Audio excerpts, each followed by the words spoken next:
नमस्कार साथियों, स्वागत है आपका अपने गौरव ज्ञान धारा यूट्यूब चैनल पर। जैसा कि अपने जो है वो आज जो है वो तीसरी क्लास है केमिस्ट्री की। तो जो परमाणु जो है, परमाणु और उसकी संरचना, तो अपन ने देखा कि परमाणु के अंदर जो अपरमाणुवीय कण जो थे, लास्ट क्लास के अंदर अपन ने देखा था कि जो अपरमाणुवीय कण जो थे, ठीक है, उनके अंदर अपन ने इलेक्ट्रॉन, प्रोटॉन, न्यूट्रॉन इनके बारे में पढ़ा और कुछ दूसरे भी जो थे जिनकी अभी रिसर्च चल रही है, जैसे मेसॉन है, ठीक है, एंटी न्यूट्रॉन है, पॉजिस्ट्रॉन है, ठीक है, तो इनके बारे में भी रिसर्च चल रही है, उनके बारे में भी अपन ने देखा। ठीक है, फिर अपन ने देखा कि परमाणु जो होते हैं वो क्या करते हैं, कैसे आयन्स बनाते हैं। ठीक है, तो आयन के बारे में देता है, आयन जो होते हैं वो धन आयन होते हैं, ऋण आयन होते हैं। ठीक है, इनके बारे में अपन ने पढ़ा था। आज जो है वो परमाणु की संरचना है, इन स्ट्रक्चर ऑफ द एटम्स कैसा होता है।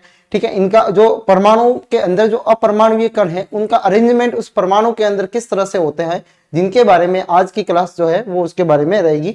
और कैसे इस तरह से जो इलेक्ट्रॉन है, प्रोटॉन है, न्यूट्रॉन है, ये कहाँ पे पाए जाते हैं।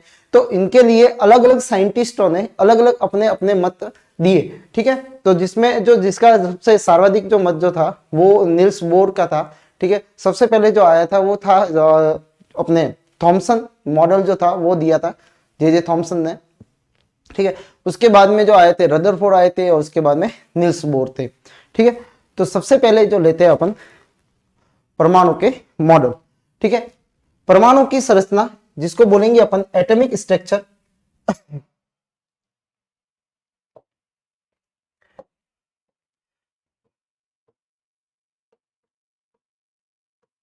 एटॉमिक स्ट्रक्चर, एटॉमिक स्ट्रक्चर जो है उसके अंदर परमाणु की संरचना कैसी होती है। ठीक है, उनका अरेंजमेंट जो होता है, अपरमाणुवीय जो कण है, ठीक है, सब एटॉमिक जो पार्टिकल्स होते हैं उनमें उनका अरेंजमेंट किस तरह से होता है। ठीक है, इनके बारे में अलग अलग वैज्ञानिक ने अलग अलग मत दिए। सबसे पहला जो वैज्ञानिक था उसका नाम था थॉमसन। ठीक है, थॉमसन का परमाणु मॉडल, सर्वप्रथम पहला परमाणु मॉडल जो था इन्होंने दिया था। ठीक है, तो प्रथम मॉडल जो था परमाणु के बारे में जानकारी जो दी, ठीक है, संरचना के बारे में, ठीक है, तो वो किन्होंने दी थी, थॉमसन ने दी थी। ठीक है, इनके जो मॉडल दिया था उसका नाम है पलंग पुडिंग। ठीक है, क्या नाम है उसका, पलंग पुडिंग मॉडल इसको कहा जाता है, रेजिंग पुडिंग भी कहा जाता है। ठीक है, और के नाम से ये जाना जाता है क्योंकि वहां पे एक मिठाई आती थी जिसका नाम था पलंग पुडिंग। तो पलंग पुडिंग जो है वो क्या है, प्लम जो है वो क्या है, पूरा जो जैसे एक लड्डू है तो लड्डू के अंदर जो होगा वो प्लम है। ठीक है, उसके अंदर जो ड्राई फ्रूट्स अपन डालते हैं तो वो पुडिंग है। ठीक है, तो पुडिंग जो है वो लड्डू है और प्लम जो है वो क्या है, ड्राई फ्रूट्स है। ठीक है, ये जो आपका लड्डू होगी, मिठाई होगी, ठीक है, और इसमें जो ड्राई फ्रूट्स होंगे वो कौन से होंगे, प्लम होंगे। भारत में यही मॉडल जो है वो तरबूज मॉडल के अंदर जाना जाता है। तरबूज के अंदर जो लाल भाग होता है आप देख रहे हो जैसे मॉडल के अंदर, ठीक है, कि जो लाल भाग होता है जो अपन खाते हैं, ये इस तरह से बताया कि पूरा भाग जो होता है वो कैसे बना हुआ होता है, पॉजिटिव होता है, यानी धनात्मक होता है। कैसा होता है, धनात्मक होता है। ठीक है, और जो इसके बीच में आप देख रहे हो कि माइनस वाले जो पार्टिकल्स है वो ऋण आयन जो होते हैं, वो नेगेटिव जो चार्ज होते हैं, ऋण आयन जो होते हैं वो इसके अंदर दसे हुए रहते हैं, ऋणात्मक होता है। ठीक है, तो उसी तरह से जो लाल भाग है वो क्या होगा, धनात्मक होता है। और उसके अंदर जो बीज आते हैं, सीड आते हैं, क्या आते हैं, सीड, सीड आते हैं, बीज आते हैं, वो कैसे होते हैं, ऋणात्मक होते हैं। ठीक है, तो ये तरबूज मॉडल से इसको किया था। ठीक है, पॉजिटिव जो होता है वो होता है पुडिंग, पुडिंग जो है वो पॉजिटिव है, और नेगेटिव जो होता है वो प्लम, प्लम जिसको अपन ड्राई फ्रूट्स भी कहते हैं, ड्राई फ्रूट्स। ठीक है, तो ये कंपैरिजन किया था इस मॉडल के कारण। ठीक है, कि जो इलेक्ट्रॉन होते हैं वो जो रहते हैं वो उसके अंदर धसे हुए रहेंगे। उन्होंने बताया कि पूरा परमाणु जो होता है वो एक स्फेयर के रूप में होता है और उसके अंदर पूरा एटम जो होता है वो पॉजिटिव चार्ज होता है। ठीक है, फिर उन्होंने ये बताया कि इनके अंदर जो चार्ज के अंदर नेगेटिव चार्ज जो होते हैं वो क्या होता है, इसमें धसे हुए पाए जाते हैं। ठीक है, नेक्स्ट उन्होंने ये बताया, इसके कंपैरिजन किया पलंग पुडिंग से किया था। ठीक है, जिसके अंदर पलम जो होता था वो क्या था, माइनस चार्ज था, और पुडिंग जो था वो कैसा था, धनात्मक चार्ज था। ठीक है, अपन जो है तरबूज से करें तो तरबूज में लाल भाग जो होता है, ठीक है, वो लाल भाग जो है, जो लाल भाग खाते हैं अपन, खाने वाला, वो कैसा होगा, वो होता है धनात्मक। ठीक है, और जो सीड आते हैं, बीज आते हैं, बीज जो होंगे ठीक है, वो होते कैसे, ऋणात्मक। वो कैसे होते हैं, ऋणात्मक होते हैं। ठीक है, तो इस मॉडल को थॉमसन ने दिया था। तो ध्यान रखना, पूछा जाता है पलंग पुडिंग मॉडल किसने दिया, तो थॉमसन ने दिया। ठीक है, सर्वप्रथम परमाणु संरचना का मॉडल जो है वो किसने दिया, थॉमसन ने दिया। ठीक है, तो यहाँ पे परमाणु में धनावेश वाले भाग गोला जैसा होता है, जिसके अंदर इलेक्ट्रॉन जो होता है वो मौजूद होते हैं, ऋणात्मक उसके अंदर मौजूद होते हैं। दूसरा उन्होंने ये भी बताया कि धन चार्ज जो होता है और ऋणात्मक जो आवेश जो होता है उनका परिणाम बराबर होता है, यानी वो हमेशा बराबर होंगे। यानी सपोज मान लो +5 पॉजिटिव, तो ये कितने होंगे, नेगेटिव इलेक्ट्रॉन भी कितने होंगे, प्रोटॉन अगर 5 है, ठीक है, तो इलेक्ट्रॉन भी कितने होंगे, 5 होंगे। कितने होंगे, 5। ठीक है, अब इसका जो आंसर आएगा, जो चार्ज होगा वो कैसा होगा, 0 होगा। कैसा होगा, 0 होगा। ठीक है, यानी प्लस और माइनस जो होंगे वो 5 प्लस के हैं, 5 माइनस के हैं। ठीक है, पॉजिटिव चार्ज जो है वो 5 है और नेगेटिव चार्ज भी 5 है। तो यहाँ पे जो परिणाम जो होगा वो कितना बराबर होगा, 0 के बराबर होगा, 0 के बराबर होगा। अतः हम कह सकते हैं कि जो परमाणु जो होता है वो कैसा होता है, विद्युतीय उदासीन होता है, उस पर कोई आवेश नहीं होता। ठीक है, तो परमाणु पे कोई आवेश नहीं होता है, और ये आप ध्यान रखना, इंपॉर्टेंट है। ठीक है, कई बार पूछा भी जाता है कि परमाणु जो है उस पे कौन सा आवेश होता है, तो परमाणु पे कोई आवेश नहीं होता है जब तक उसमें कई इलेक्ट्रॉन दिया हुआ नहीं है या लिया हुआ नहीं है या शेयरिंग किया हुआ नहीं है। ठीक है, तो यहाँ पे इलेक्ट्रॉन के आदान प्रदान के कारण ही आवेश आते हैं। और आदान प्रदान क्यों करते हैं, ये अपने प्रीवियस जो क्लास जो थी उसके अंदर बताया था कि जो आदान प्रदान का कारण होता है वो होता है अष्टक को अपना पूर्ण करना। ठीक है, कोई भी परमाणु ये चाहता है कि उसके बाह्यतम कक्ष में कितने इलेक्ट्रॉन हो जाए, 8 इलेक्ट्रॉन हो जाए। ठीक है, तो 8 करने के लिए क्या करता है, या तो इलेक्ट्रॉन को डोनेट करता है, या इलेक्ट्रॉन का गेन करता है, या तो किसी को त्याग करेगा, ठीक है, या उसको ग्रहण करेगा। तीसरा जो मेथड होता है वो होता है शेयरिंग का। ठीक है, या फिर क्या करता है, वो शेयरिंग करता है। ठीक है, साझा करता है। अतः हम कह सकते हैं कि विद्युत के रूप में कैसे होता है, अगर उदासीन परमाणु है तो उस पर कोई चार्ज नहीं होगा। ठीक है, वो उदासीन होते हैं। कैसे होते हैं, उदासीन होते हैं। तो उदासीन होने का कारण क्या है, क्योंकि धन आवेश और ऋण आवेश का परिणाम कैसा होगा, बराबर होगा। उनकी संख्या जो होती है वो कैसी होती है, समान होने के कारण। ठीक है, तो ये था थॉमसन का मॉडल।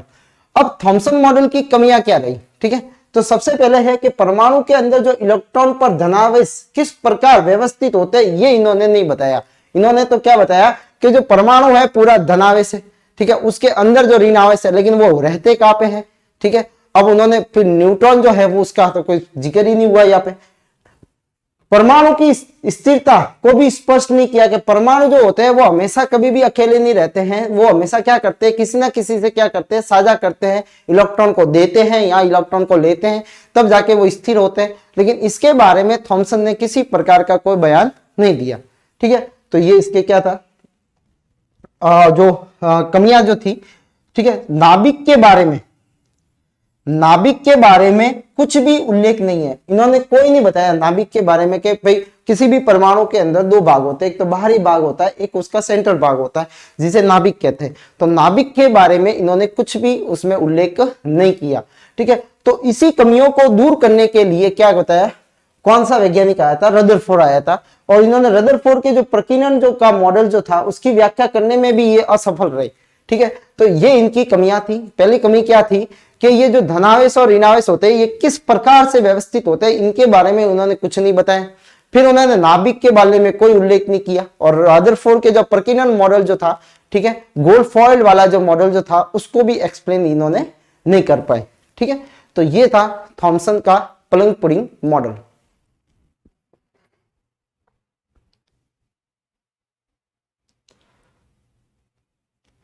नेक्स्ट जो है वो, इसको जब थॉमसन के मॉडल को प्रमाणिकता नहीं मिली तो उनके बाद में दूसरे एक वैज्ञानिक आए जिनका नाम था रदरफोर्ड।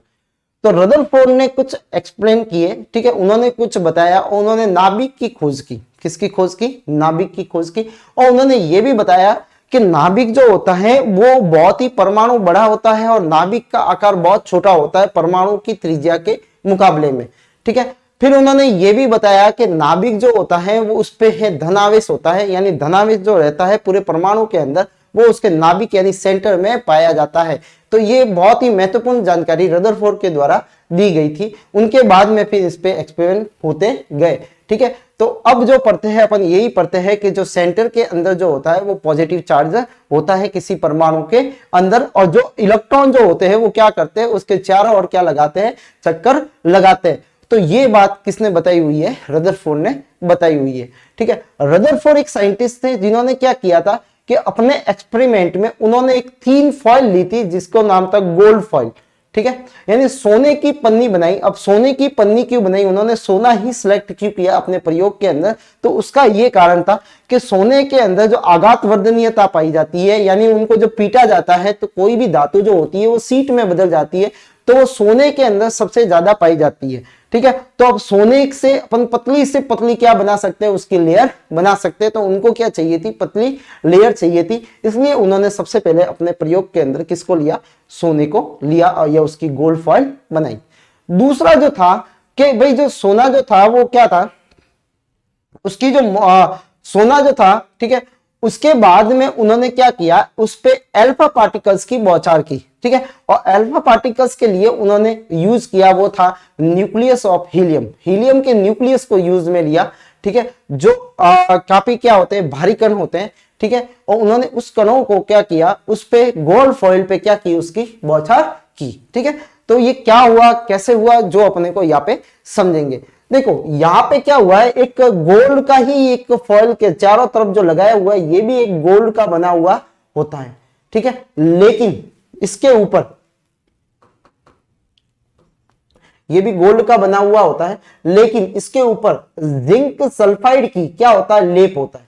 जिंक सल्फाइड का क्या करते हैं, इसके ऊपर लेप किया जाता है, जो आपको व्हाइट कलर के दिख रहे हैं। ठीक है, इनके ऊपर क्या किया जाता है, जिंक सल्फाइड का लेप किया जाता है। अच्छा, जिंक सल्फाइड का लेप करने का कारण यह है कि जब भी अल्फा पार्टिकल जब गोल्ड फॉइल के अंदर होके गुजरते हैं, ठीक है, तो गुजरने के बाद में वो क्या करेंगे, इस सतह से टकराएंगे, और जहां जहां टकराएंगे तो जिंक सल्फाइड से जब वो टकराते हैं तो वहां पे प्रतिदीप्त उत्पन्न करते हैं, जिससे अपने को यह पता लगता है कि वो पार्टिकल सीधा आ रहा है या फिर टेढ़ा जा रहा है। ठीक है, सपोज मान लो ये गोल्ड फॉइल है।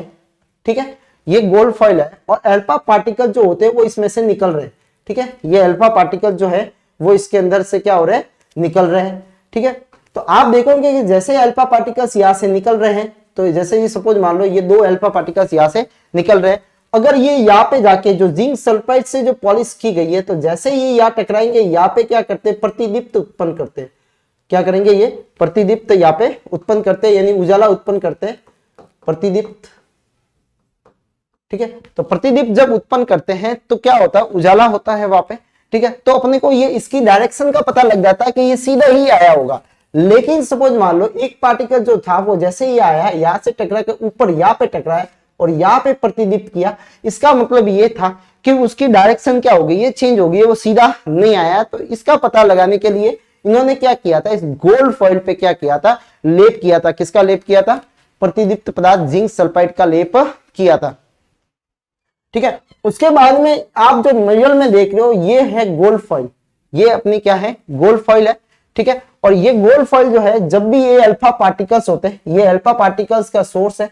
ठीक है, यहां से निकलते हैं अल्फा पार्टिकल, और अल्फा पार्टिकल किससे टकराते हैं, इनसे टकराते हैं। ठीक है, रदरफोर्ड का प्रकीर्णन प्रयोग भी कहा जाता है इसको। गोल्ड फॉइल का सोने की पन्नी वाला भी प्रयोग इसको कहा जाता है, गोल्ड फॉइल,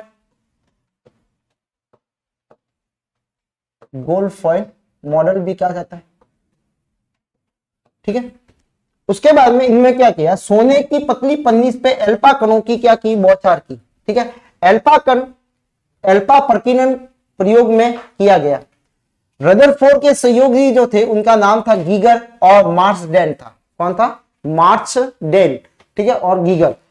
स्वर्ण पन्नी जो थी उसका जो माप जो था वो कितना था, 10⁻⁻7 मीटर था, 10⁻⁻7 मीटर था। ठीक है, ये इसकी पन्नी की मोटाई थी, यानी बहुत ही पतली थी वो। रदरफोर्ड के स्वर्ण पत्र से ही चुना है क्योंकि उन्होंने सोने को आघात वर्णीय अधिक होता है, यानी पतली से पतली क्या कर सकते हैं अपन, लेयर बना सकते हैं, पतली लेयर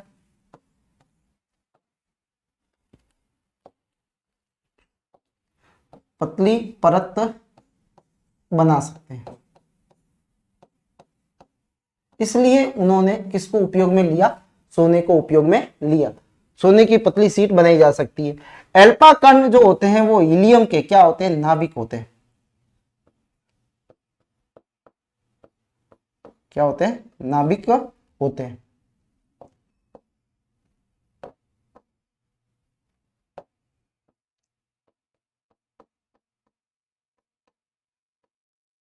ठीक है, अल्फा कण क्या होते हैं, हीलियम के नाभिक होते हैं। ठीक है, अब रदरफोर्ड ने क्या किया, यहां देखो तो ये अल्फा पार्टिकल्स है, कण है, अल्फा कण है। ये अल्फा कण जो होते हैं वो सीधे के सीधे निकल जाते हैं, और अल्फा कण पे जो आवेश होता है, अल्फा कण पे जो आवेश होता है वो होता है धनात्मक आवेश, धन आवेश होता है। कौन सा आवेश होता है, इसमें धन आवेश होता है, धनावेशित है। कैसे होते हैं, धनावेशित होते हैं या पॉजिटिव होते हैं। ठीक है, अल्फा कण कैसे होते हैं, धनावेशित होते हैं। अब यहाँ पे जो मुड़े, इसका रीजन भी ये हो सकता है कि भाई उन्होंने कहा था कि बहुत सारे पार्टिकल्स जो होते हैं वो उसमें से अल्फा गोल्ड फॉइल में से क्या हो जाते हैं, पास आउट हो जाते हैं, यानी निकल जाते हैं। कुछ पार्टिकल्स जो है वो अपने मार्ग से कुछ कोण पे क्या हो जाते हैं, विचलित हो जाते हैं। जैसे आप देख रहे हो ये वाले जो है वो कुछ क्या हो गए, विचलित हो गए। ठीक है, तीसरा 20,000 में से एक पार्टिकल्स ऐसा होता है जो क्या करता है, 20,000 अगर पार्टिकल भेजे तो उसमें से एक पार्टिकल ऐसा होगा जो टकरा के वापस क्या आ जाए, वापस उसी तरफ आ जाए। ठीक है, तो ये जो थी रदरफोर्ड के लिए एक सरप्राइज क्या थी, घटना थी। तो उन्होंने कहा था कि एक 11 इंच तोप का गोला, ठीक है, एक टिश्यू पेपर से टकरा के वापस आ जाए और चलाने वाले को क्या कर दे, घायल कर दे। क्योंकि ये घटना जो थी कुछ इस प्रकार से ही थी कि सारे 20,000 पार्टिकल जब अंदर होके निकल गए तो एक पार्टिकल जो था वो वापस आ जाता है। तो फिर इन्होंने अपने शब्दों में कहा था कि अगर 11 इंच का जो तोप का गोला है वो किसी एक टिश्यू से पेपर से टकरा के अगर वापस आ जाए और चलाने वाले को क्या कर दे, घायल कर दे, तो ये उनके लिए ये शब्द बयां हुए थे उस समय। ठीक है, तो ये था गोल्ड फॉइल वाला नियम। अब इसमें आगे और क्या होता है जो अपन नेक्स्ट स्लाइड में देखेंगे। लेकिन रदरफोर्ड को इसको गोल्ड फॉइल के या प्रकीर्णन का प्रयोग भी कहा जाता है। इनके जो साथी जो थे उनका नाम था गीगर और मार्सडेन था। ठीक है, इन्होंने अल्फा विकिरण का प्रयोग किया था। ठीक है, अल्फा विकिरण क्या थे, हीलियम के नाभिक जो थे, ठीक है, इन पे पॉजिटिव चार्ज होगा क्योंकि इलेक्ट्रॉन को रिमूव कर दिया हीलियम के अंदर, और नाभिक जो था वो अल्फा पार्टिकल्स के रूप में उपयोग में लिया क्योंकि उस पे कौन सा आवेश होता है, धन आवेश होता है। ये अल्फा पार्टिकल्स के सोर्स है, यहां से निकल रहे अल्फा पार्टिकल्स इससे टकराते हैं और टकराने के बाद में यहाँ पे ये जिंक सल्फाइड की पॉलिश की हुई होती है, तो ये प्रतिदीप्त उत्पन्न करती है। जिंक सल्फाइड क्या करता है, प्रतिदीप्त उत्पन्न करता है। नेक्स्ट, रदरफोर्ड के प्रक्षेपण। अधिकांश अल्फा कण सोने की परत को चीरते हुए सीधे के सीधे निकल जाते हैं, यानी बहुत सारे क्या हो जाएंगे, उसमें से निकल जाएंगे। कुछ अल्फा कण कुछ कोण पे विचलित हो जाते हैं, अभी जो बताया। ठीक है, कि कुछ जो होंगे वो क्या हो जाएंगे, सपोज मान लो एक में एक परमाणु बना रहा हूं, यहाँ पे बीच में अपन जो है वो नाभिक बना रहे हैं। ठीक है, तो आप देखोगे कि बहुत सारे जो अल्फा पार्टिकल जो है वो क्या हो जाते हैं, निकल जाते हैं। ठीक है, बहुत सारे अल्फा पार्टिकल्स क्या हो जाते हैं, निकल जाते हैं। और कुछ जो होते हैं वो क्या हो जाते हैं, जैसे इसके पास वाले जाएंगे तो ये अपने कोण से क्या हो जाता है, विचलित हो जाते हैं। ठीक है, तो ये क्या हो गया, कुछ विचलित हो गए। लेकिन एक कण ऐसा जो था वो क्या हो जाता है, वापस आ जाता है। ठीक है, तो ये था।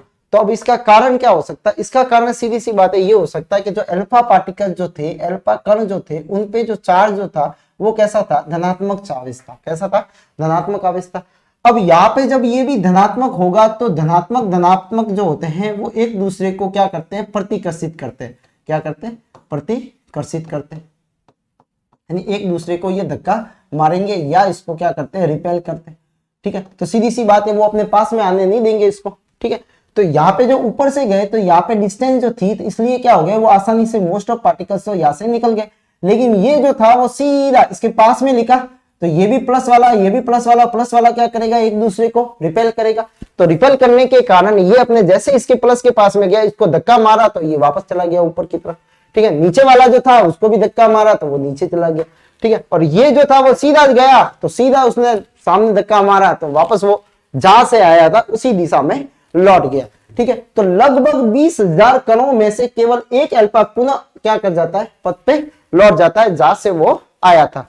ठीक है, तो ये इन्होंने क्या किया था, प्रयोग में ये निष्कर्ष उन्होंने निकाल लेते। प्रक्षेपण जो किया उनको ये नजर आया था। फिर इसका निष्कर्षण क्या निकला, ठीक है, निष्कर्ष क्या निकला, तो इसका मतलब ये हुआ कि अधिकांश अल्फा कण सीधे के सीधे निकल गए, क्योंकि परमाणु का अधिकांश भाग कैसा होता है, खाली होता है। ये मेन बात इसमें याद रखनी है, ठीक है, क्योंकि आप जो देख रहे हो कि ये परमाणु का जो ये भाग है, ये वाला भाग, ठीक है, ये कैसा है, खाली वाला भाग है। ये वाला जो भाग जो है वो कैसा है, खाली भाग है। तो खाली भाग होगा तो वहां से वो निकल गए, ठीक है। ये उसी तरह की घटना है, जैसे एक बैल जो है वो लटकाई हुई है, ठीक है, और बच्चों को बोला हुआ है कि तुम क्या करो, इस पे पत्थर मारो, ठीक है। तो अब पत्थर जो है, सपोज मान लो एक बैल जो है वो लटकाई हुई है, ठीक है, अब बच्चों को पत्थर मारे। अब ये एरिया उसको दे रखा है, इसमें बीच में अपने को ये बैल लटकाई हुई, तो यहां से पत्थर गया, यहां से पत्थर गया, यहां से पत्थर गया, तो कोई आवाज नहीं आएगी। यानी बहुत सारे पत्थर जो होंगे वो क्या हो जाएंगे, उसमें से निकल जाएंगे। इसका मतलब क्या है कि उसमें खाली स्पेस ज्यादा है, ठीक है। कुछ पत्थर जो होंगे वो हल्की सी आवाज करके क्या हो जाएंगे, टेढ़े चले जाएंगे, क्योंकि कॉर्नर से टकराएंगे तो वो क्या हो जाएंगे, टेढ़े चले जाएंगे। तो वो आपको सेकंड वाला पॉइंट बता रहा है, ठीक है, क्योंकि वो पास से गुजरे होंगे। और एक जो था वो क्या हो गया, इससे सीधा टकरा के वापस चलाने वाले के सिर पे लग गया, ठीक है। तो ये जो था वो तीसरा वाला, यानी वापस क्या था, 20,000 में से क्या होता है, एक कण जो होता है वो क्या आ जाता है, वापस आ जाता है, ठीक है। तो इसका कारण क्या था कि पहला चाहिए कि परमाणु के अंदर जो होता है बहुत सारा क्या होता है, खाली स्पेस पाया जाता है। दूसरा क्या था कि कुछ कणों का विक्षेपण प्रतिकर्षण के कारण हुआ, अर्थात परमाणु का संपूर्ण धनावेश उसका सकेंद्रित होता है, ठीक है। ये बात इंपॉर्टेंट है, सकेंद्रित होता है यानी केंद्र में स्थित होता है, यानी केंद्र जो होता है वो कैसा होता है, धनावेशित होता है। कैसा होता है, धनावेशित होता है। कैसा होगा, धनावेशित होगा। केंद्र कैसा होता है, धनावेशित होता है, ठीक है। यानी पूरा उसका धनावेश जो होता है वो क्या रहता है, परमाणु का सेंटर के अंदर रहता है। यानी संपूर्ण धनावेश वाले भाग को क्या बोला उन्होंने, नाभिक बोला। तो इसको क्या बोलते हैं अपन, नाभिक का कहा जाता है, ठीक है। नेक्स्ट जो है, इलेक्ट्रॉन नाभिक के चारों ओर क्या लगाते हैं, चक्कर लगाते हैं, जो थॉमसन ने नहीं बताए थे, ठीक है। थॉमसन ने ये चीजें नहीं बताई थी, नाभिक के बारे में भी नहीं बताया, लेकिन रदरफोर्ड ने ये बताया कि जो पूरा परमाणु होता है उसका जो पॉजिटिव चार्ज होता है वो क्या रहता है, उसके बहुत सेंटर में रहता है। अगर वो पूरे में फैला हुआ रहता है पॉजिटिव चार्ज, तो यहां से भी ये किरणें अल्फा पार्टिकल्स क्या करती, रिफ्लेक्ट करती, यानी बहुत सारी जो किरणें उसके अंदर होके जा रही थी वो नहीं जाती, सीधी सी बात है, ठीक है। तो यहाँ पे क्या हुआ कि जो शॉर्ट में है, यानी ये क्या हुआ, बहुत सकेंद्रित हो गया, यानी छोटा सा हो गया है। तो यहाँ पे जो है वो ऊपर खाली जगह ज्यादा हो गई है, और खाली जगह ज्यादा होने पे अधिकांश किरणें जो होती है वो उसके अंदर से क्या हो जाती है, गुजर जाती है, ठीक है। दूसरी चीज, कुछ कण जो होता है वो रिफ्लेक्ट, क्योंकि वो इसके पास से गुजरे होंगे, ठीक है। तो इसके उनमें क्या हुआ होगा, प्रतिकर्षण हुआ होगा। क्या हुआ होगा, प्रतिकर्षण हुआ होगा। प्लस प्लस में प्रतिकर्षण होता है, ठीक है। तो यहाँ पे क्या होगा, प्रतिकर्षण के कारण क्या हुआ कि ये जो होते कण वो थोड़े से क्या होते हैं, अपने मार्ग से विचलित हो गए। लेकिन एक कण जो होगा वो सीधा प्लस वाले के सामने गया होगा, तो क्या होगा, 20,000 में से एक कण जो होगा वो सीधा यहाँ पे गया होगा, वापस लौट के आ गया होगा। इसलिए बीच वाला जो होता है उसको क्या बोलते हैं अपन, नाभिक कहते हैं। नाभिक के चारों ओर जो होते हैं वो वृत्ताकार परत में कौन लगाते हैं, चक्कर, इलेक्ट्रॉन। तो इन्होंने बताया कि इलेक्ट्रॉन जो होते हैं वो चारों तरफ नाभिक के चारों ओर क्या लगाते हैं, चक्कर लगाते हैं। तो ये किन्होंने बताया, रदरफोर्ड ने बताया, ठीक है। वृत्ताकार परतों में कक्षा या कक्षक कहा जाता है। इनको क्या कहा जाता है, कक्षा कहा जाता है या कक्षक कहा जाता है। अगर कहीं आ जाए कि धनावेश की खोज जो है वो ई गोल्डस्टीन अपने पास में ऑप्शन नहीं आए, ठीक है, ठीक है, और प्रोटॉन की खोज जो है वो अगर ई गोल्डस्टीन की जगह रदरफोर्ड आ जाता है तो वो रदरफोर्ड को सही माना जाएगा, ठीक है, और ये आया हुआ भी है। परमाणु जो है, रदरफोर्ड के नाभिकीय सिद्धांत क्या था, तो उन्होंने बताया कि परमाणु लगभग संपूर्ण द्रव्यमान और धनावेश उसके केंद्र में होते हैं। कहां पे होते हैं, केंद्र, जिसको अपन ने क्या बोला, नाभिक का, ठीक है। क्या बोला उसको, नाभिक का। यानी पूरे परमाणु का जो कण जो होंगे वो कहां पे रहते हैं, उसके नाभिक के अंदर रहते हैं। नाभिक के चारों ओर इलेक्ट्रॉन क्या होते हैं, विभिन्न कक्षाओं में क्या लगाते हैं, चक्कर लगाते हैं, यानी घूमता रहते हैं। क्या करते हैं, घूमते रहते हैं। फिर है, परमाणु के नाभिक एवं इलेक्ट्रॉन के मध्य एक स्थिर विद्युत आकर्षण बल होगा। क्यों, क्योंकि ये जो होता है कि इलेक्ट्रॉन पे तो होता है माइनस चार्ज, ठीक है, और प्रोटॉन पे होता है प्लस चार्ज। तो प्लस और माइनस में क्या होता है, एक आकर्षण बल पैदा होता है, ठीक है, एक आकर्षण बल लगता है, जिसके कारण ये आपस में क्या होते हैं, बंधे हुए रहते हैं, ठीक है, जिससे परस्पर क्या होता है, ये बंधे हुए रहेंगे। तो किनके बीच में होने के कारण, नाभिक व नाभिक पे कौन सा आवेश हो गया, नाभिक पे धनावेशित हो गया, ठीक है, यानी प्रोटॉन हो गए उसके अंदर, ठीक है। और इलेक्ट्रॉन क्या करेंगे, चक्कर लगाते हैं उसके चारों तरफ, और जैसे चक्कर लगाएंगे तो प्रोटॉन क्या करेगा, अपने पावर के कारण माइनस इलेक्ट्रॉन को क्या करेगा, अपनी ओर आकर्षित करके रखेगा। तो वो उसके अनुसार ही क्या करेंगे, अपने अपने पथ में चक्कर लगाएंगे, ठीक है। तो ये आप ऐसे भी देख सकते हो कि एक बच्चा जो है वो रस्सी से अगर पत्थर को घुमा रहा है तो पत्थर जो है वो रस्सी जो है वो अंदर की तरफ खींच रही है, पत्थर उसको बाहर की तरफ खींच रहा है। तो एक आकर्षण बल दोनों के बीच में क्या कर रहा है, कार्य कर रहा है। परमाणु के नाभिक की त्रिज्या कितनी होती है, 10 की घात -15 या से 10 की घात -14 मीटर होती है, ध्यान रखना, ठीक है। 10 की घात 14 या 10 की घात 15 माइनस में, ठीक है, क्या होती है, मीटर होती है, यानी बहुत ही कम होती है, ठीक है। तो ये थी रदरफोर्ड का एक्सपेरिमेंट।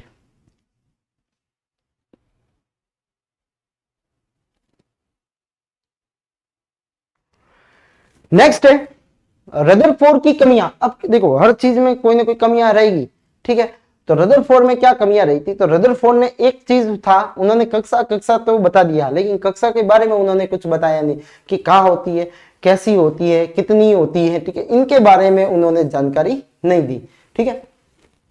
तो परमाणु मॉडल में स्थायित्व की व्याख्या नहीं कर पाए, ठीक है। इन्होंने किसकी व्याख्या नहीं की कि परमाणु कैसे स्थायी होगा, वो थॉमसन ने भी की और इन्होंने भी नहीं की, ठीक है। तो ये इसकी मेन कमी थी, क्योंकि मैक्सवेल की तरंग समीकरण, ठीक है, में इलेक्ट्रॉन सर्पिल पथ में गति करता है तो ऊर्जा का क्षय होगा। अच्छा कैसे, अगर ये कह रहा है कि अगर सपोज मान लो ये नाभिक है प्लस, और इलेक्ट्रॉन जो है वो इसके चारों तरफ क्या लगा रहा है, चक्कर लगा रहा है, ठीक है। इलेक्ट्रॉन इसके चारों तरफ क्या हो रहा है, घूम रहा है, ठीक है। तो जब इलेक्ट्रॉन घूमेगा इसके चारों तरफ में, तो इलेक्ट्रॉन की ऊर्जा क्या होगी, ह्रास होगी, ऊर्जा क्या होगी, ह्रास होगी, ठीक है। ऊर्जा में क्या होगा, ह्रास होगा, कमी आएगी, ठीक है। जब ऊर्जा का ह्रास होगा तो अंत में जब ऊर्जा इसकी खत्म हो जाएगी पूरी तरह से, तो ये कहाँ गिर जाएगा, क्योंकि इसको कौन खींचा है अपनी ओर, प्रोटॉन खींचेगा, तो ये कहाँ आके गिर जाएगा, इस नाभिक के अंदर गिर जाएगा। यानी जितने भी इलेक्ट्रॉन होंगे वो कहाँ चले जाएंगे, नाभिक के अंदर चले जाएंगे, ठीक है। और परमाणु जो होगा वो बिल्कुल छोटा हो जाएगा, नाभिक जितना हो जाएगा, लेकिन ऐसा होता नहीं है, ठीक है। तो इस बारे में जो रदरफोर्ड जो थे वो इनको समझा नहीं सके, ठीक है। क्या समझा नहीं सके कि जो इलेक्ट्रॉन घूमेगा तो उसकी एनर्जी जो होगी वो लॉस होगी, ठीक है। जब एनर्जी लॉस होगी तो क्या होगा कि जो परमाणु जो होंगे वो उसका स्थायित्व क्या हो जाएगा, खत्म हो जाएगा, ठीक है। यानी वो क्या आ जाएंगे, किसके अंदर आ जाएंगे, सारे इलेक्ट्रॉन उसके अंदर आ जाएंगे, ठीक है। तो इलेक्ट्रॉन जो होंगे वो नाभिक में गिर के परमाणु को क्या कर देंगे, नष्ट हो जाएगा, लेकिन ऐसा होता नहीं है। लेकिन इसको समझा कौन नहीं पाए, रदरफोर्ड उसको समझा नहीं पाए। फिर जो है कि रदरफोर्ड ने बताया कि जो रेखीय स्पेक्ट्रम बनते हैं, यानी जो उनको, यानी जब इन पे जो रेखीय स्पेक्ट्रम होते हैं, ठीक है, जब अलग बड़ी अपने जब जाएंगे कितने, इतना लंबा अपने को पढ़ना नहीं है, रेखीय स्पेक्ट्रम होते हैं, ठीक है। ये रेखीय स्पेक्ट्रम जब बनते हैं इलेक्ट्रॉनों के, ठीक है, तो इनको ये समझा नहीं सका कि ये क्या चीज होती है, ठीक है। फिर रदरफोर्ड के नाभिक के चारों ओर चक्कर लगाने में इलेक्ट्रॉन की संख्या और उनकी ऊर्जा किस प्रकार विद्यमान है, इसके बारे में कुछ वर्णन उन्होंने नहीं किया कि कौन से कक्षक में वो चक्कर लगाएंगे, ठीक है। इलेक्ट्रॉन उनकी संख्या कितनी होगी कि भाई पहले कक्षक, पहले तो बात तो कक्षक कितने होंगे, ठीक है। उन कक्षक में जो होंगे जैसे 4 होंगे, 5 होंगे, 10 होंगे, जितने भी होंगे, उन कक्षकों में कितने कितने इलेक्ट्रॉन रहेंगे, ठीक है, इनके बारे में भी कोई जानकारी नहीं थी। उन इलेक्ट्रॉनों में ऊर्जा कितनी होगी, इनके बारे में भी कोई जानकारी इन्होंने नहीं दी थी, ठीक है। तो ये इसकी कमियां रही थी। तो पहले क्या किया था, उन्होंने स्थायित्व को समझा नहीं सके, रेखीय स्पेक्ट्रम जो बनते हैं उनको समझा नहीं सके, ठीक है। और इलेक्ट्रॉन जो होते हैं किनकी संख्या कितनी होगी, कौन से कक्षा में वो चक्कर लगाएंगे, ठीक है, उनकी ऊर्जा किस प्रकार रहेगी, ठीक है, तो इनके बारे में वो कोई समझा नहीं सके, ठीक है। तो ये रदरफोर्ड की क्या रही थी, कमियां रही थी, ठीक है। तो ये पूछी भी जाती है। नेक्स्ट है bore, bore atomic model, Niels Bohr, ठीक है। इन मॉडल को जो कमियां जो रही रदरफोर्ड की, उन कमियों को दूर करने के लिए एक वैज्ञानिक आए जिनका नाम था नील्स बोर, ठीक है। इन्होंने क्या किया, इन्होंने इसके जो कमियां के बारे में था उनको समझाने की क्या की कोशिश की, ठीक है। उन्होंने क्या बताया कि जो इलेक्ट्रॉन होते हैं, नाभिक जो रहता है उसके सेंटर में रहता है, नाभिक जो रहेगा उसके सेंटर में रहेगा, और उसके अंदर क्या होते हैं, प्रोटॉन होते हैं, यानी पॉजिटिव चार्ज होते हैं, ठीक है, क्या होते हैं, पॉजिटिव चार्ज होते हैं। इलेक्ट्रॉन जो होते हैं उसके चारों तरफ क्या लगाते हैं जो कक्षक होते हैं उनके अंदर अपने अपने क्या होते हैं, चक्कर लगाते हैं। ठीक है, तो उन्होंने क्या बताया कि कक्षक जो होते हैं वो अलग अलग होते हैं। ठीक है, और उनमें क्या पाया जाता है, अलग अलग ऊर्जा स्तर के कक्षक पाए जाते हैं। ठीक है, ये कक्षक है। तो अंदर जो है वो नाभिक है और बाहर क्या है, उसमें कक्षक है। तो उन्होंने बताया कि इन कक्षकों के अंदर जो इलेक्ट्रॉन होते हैं वो क्या करते हैं, चक्कर लगाते हैं। ठीक है, अलग अलग इलेक्ट्रॉन जो होंगे वो क्या करेंगे, इसके अंदर चक्कर लगाएंगे।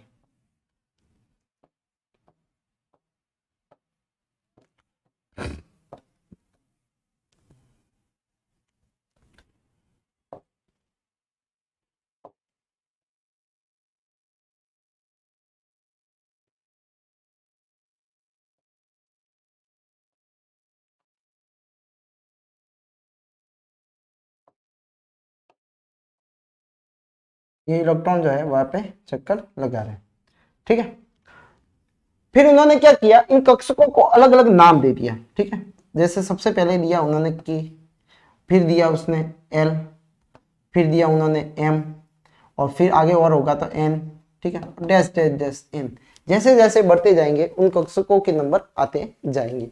ठीक है, फिर क्या है, उन्होंने ये बताया कि ऊर्जा स्तरों के बारे में जानकारी दी कि जो के होता है उसकी जो ऊर्जा होती है वो कम होती है। इसकी ऊर्जा जो है, ऊर्जा का बढ़ता हुआ क्रम, ऊर्जा का बढ़ता हुआ क्रम देखे तो के जो होगा उसमें सबसे कम ऊर्जा होगी। ठीक है, एल में थोड़ी सी ज्यादा होगी, एम में उससे भी ज्यादा होगी। ठीक है, और एन में और भी ज्यादा होगी। अब याद करने का तरीका कैसे है, ठीक है, आप देखो सिंपल सी बात रखना कि ये कोई पढ़ाने वाले सर है और ये कोई स्टूडेंट है, यानी क्लास के अंदर, स्कूल के अंदर क्या है, स्टूडेंट है। स्टूडेंट जो पीछे बैठे हुए होते हैं उन पे सर पे इतना ध्यान नहीं जाता, यानी वो उसके साथ में, तो उनमें ऊर्जा भी ज्यादा होती है, बदमाश भी ज्यादा होते हैं। ठीक है, तो यहाँ पे आप देखोगे जो पीछे बैठते हैं, जो पीछे हैं, इस प्रोटॉन से जो पीछे होंगे, इनमें सबसे ज्यादा ऊर्जा होगी। ठीक है, इस कक्षक में सबसे ज्यादा ऊर्जा होगी, और जो पास में होंगे उनमें ऊर्जा कम होगी, वो यहाँ से हिल डुल नहीं सकते। ठीक है, तो जो नाभिक के पास वाले जो कक्षक होते हैं, ठीक है, उनमें ऊर्जा जो होती है वो ज्यादा होती है, और जैसे जैसे नाभिक के दूर बढ़ते, सॉरी, ऊर्जा कम होती है, और जैसे जैसे अपन नाभिक से दूर बढ़ते रहते हैं तो उनमें ऊर्जा का मान क्या हो जाता है, अधिक होता है, यानी वो यहाँ से रिमूव हो सकते हैं। इसलिए अब हमेशा जो इलेक्ट्रॉन होते हैं वो साझेदारी जब करते हैं या फिर इलेक्ट्रॉन का आदान प्रदान जब किया जाता है वो उसके बाह्यतम कक्ष में करते हैं। जैसे सपोज मान लो ये है, तो इसका ये जो लास्ट वाला जो कक्षक है, अंतिम जो कक्षक है, वो उसका क्या कहलाता है, बाह्यतम कक्षक कहलाता है। अंतिम कक्षक जो है वो उसका क्या कहलाएगा, बाह्यतम कक्षक कहलाएगा, बाह्यतम कक्षक कहलाता है। ठीक है, ये इसका बाह्यतम कक्षक होगा। रदरफोर्ड परमाणु को दोषों को दूर करने के लिए डेनिस के एक वैज्ञानिक थे जिसका नाम था नील्स बोर, उन्होंने क्वांटम सिद्धांत दिया था। क्वांटम का मतलब होता है ऊर्जा के बारे में। ठीक है, तो ऊर्जा जो होती है क्वांटम के रूप में बाहर निकलती है। एक परमाणु जो मॉडल जो प्रस्तुत किया, महत्वपूर्ण अवधारणा उन्होंने की थी। सबसे पहले क्या बताया कि इलेक्ट्रॉन जब नाभिक के चारों ओर एक निश्चित स्थिर कक्षाओं में चक्कर लगाते हैं, यानी वो अलग अलग, के हो सकता है, एल हो सकता है, एम हो सकता है, एन हो सकता है। ठीक है, ये अपने अपने ही इलेक्ट्रॉन को इसमें क्या करते हैं, चक्कर लगाते हैं। यानी जैसे कुछ जो होंगे वो एल में लगाएंगे, कुछ यहाँ पे लगाएंगे, कुछ के में लगाएंगे, लेकिन वो उसमें ही लगाएंगे जिनकी ऊर्जा के हिसाब से। इन कक्षाओं की ऊर्जा नियत रहती है। आ गया, कैसे रहती है, नियत यानी फिक्स रहती है। जब इलेक्ट्रॉन इन नियत कक्षाओं में चक्कर लगाते हैं तो ऊर्जा का विकिरण नहीं करते। सपोज मान लो, यानी कोई इलेक्ट्रॉन अगर के अंदर भी चक्कर लगा रहा है तो ऊर्जा का ह्रास नहीं होगा, ना ही ऊर्जा में कमी आएगी और ना ही ऊर्जा की वृद्धि होगी। ठीक है, तो यहाँ पे ये ना तो कमी होती है, जब तक वो अपने कक्षक में ही क्या कर रहा है, चक्कर लगा रहा है, तो क्या होगा, इसमें ऊर्जा का ना तो ह्रास होगा, ना ही क्या होगा, उसका अवशोषण होगा। ठीक है, तो ऊर्जा का ना तो अवशोषण होता है, ना ही इसमें ह्रास होता है। ठीक है, तो ये किसमें, जब तक वो अपने क्या करते हैं, कक्षकों में चक्कर लगाते हैं, तब तक ये नहीं होता है। ठीक है,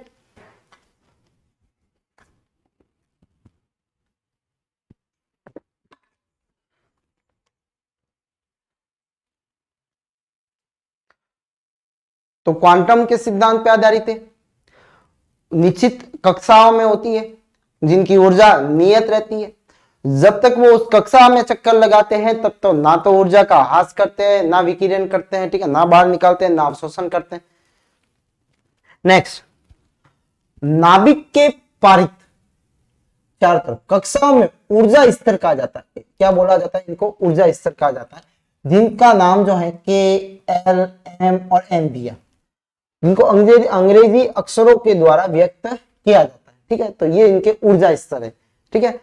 दूसरा, जब इलेक्ट्रॉन ऊर्जा में अवशोषण करता है, कब? उस कक्षा में जाने के चाहता है। तो देखो सुनो, सपोज मान लो ये अपना जो लास्ट वाला अंतिम जो है वो के स्तर है, के ऊर्जा स्तर है, यानी के कक्षक का ये ऊर्जा स्तर है, ठीक है। ये इसकी ऊर्जा स्तर कैसे है? निम्न है, ये निम्न है।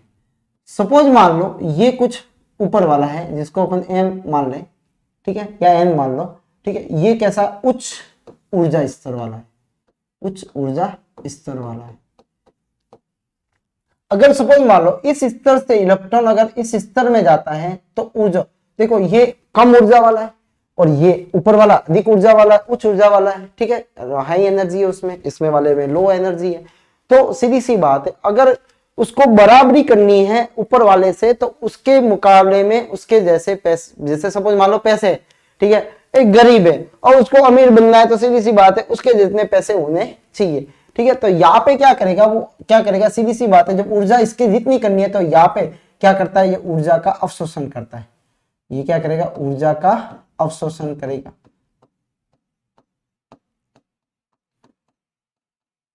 ठीक है। लेकिन समझ मान लो यहां से इलेक्ट्रॉन नीचे की तरफ आता है, यानी उच्च से निम्न की तरफ आता है, तब ये पूरा क्या हो जाएगा, उस कंगाल अपनी ऊर्जा को सब कार्य क्या कर देगा, दे देगा, यानी उत्सर्जित करेगा। तब ये ऊर्जा का क्या करता है? उत्सर्जित करता है, को उत्सर्जित करता है, ठीक है। ऊर्जा का क्या करेगा? उत्सर्जित करता है। तो सीधी सी बात है, जब कोई निम्न स्तर से इलेक्ट्रॉन उच्च स्तर में जाते हैं तो ऊर्जा का अवशोषण करेंगे, ठीक है। और जब कभी कोई उच्च स्तर से निम्न स्तर में आने की कोशिश करता है तो क्या होगा? ऊर्जा का ह्रास होगा, यानी ऊर्जा का क्या होगा? उत्सर्जन होगा। ये इसमें इलेक्ट्रॉन में ऊर्जावान अवस्था में आ जाता है, यानी ज्यादा ऊर्जा हो जाती है, यानी ऊर्जा का क्या करता है? अवशोषण करता है। कब? जब निम्न से वो कहा जाता है उच्च में जाता है। तो ऊर्जा केवल क्वांटा में होती है। किसमें होती है? ऊर्जा क्वांटा के रूप में होती है, ठीक है, पैकेज में। निम्न ऊर्जा स्तर में उपस्थित इलेक्ट्रॉन की ऊर्जा अवशोषण करता है, वो उस ऊर्जा स्तर में चला जाता है। जो इलेक्ट्रॉन निम्न वाले में है और ऊर्जा का अवशोषण करेगा तो उसमें ऊर्जा ज्यादा आ जाएगी, तो वह टिक नहीं पाएगा, तो उसको कहा जाना पड़ेगा, पीछे की तरफ जाना पड़ेगा। पीछे क्या? ऊपर की तरफ, उच्च ऊर्जा स्तर के अंदर जाना पड़ेगा। उच्च ऊर्जा स्तर में उपस्थित इलेक्ट्रॉन अगर ऊर्जा का क्या कर दे? उत्सर्जन कर दे, यानी ऊर्जा को बाहर निकाल दे, ठीक है। तो बाहर निकालने पे क्या होगा? तो वो निम्न स्तर में चला जाता है, ठीक है। तो अब ये बात समझ में आ गई जो रदरफोर्ड ने समझाई थी कि भाई ये जो इलेक्ट्रॉन घूमते हैं तो इलेक्ट्रॉन जब अपने कक्षक में ही घूमेंगे तब तो ना तो ऊर्जा का क्या करेंगे? वो ह्रास करेंगे, ठीक है, और ना ही क्या करेंगे? वो ऊर्जा का उपयोग, सॉरी, ना तो ऊर्जा को अवशोषित करेंगे ना ही उसका गेन करेंगे, ठीक है। तो ये जो होता है,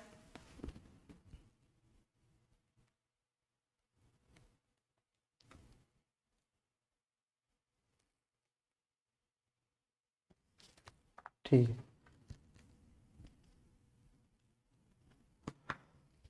ना तो अवशोषण करेंगे ना ही क्या करेंगे? वो उत्सर्जन करेंगे, जब तक वो अपने कक्षक में ही क्या कर रहे हैं? घूम रहे हैं, ठीक है।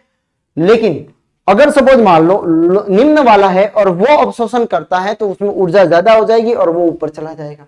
ऊपर वाला है अगर वो ऊर्जा का उत्सर्जन करेगा तो उसमें ऊर्जा में कमी आ जाएगी, तो वो नीचे वाले के बराबर में आ जाएगा, यानी नीचे आ जाएगा इलेक्ट्रॉन।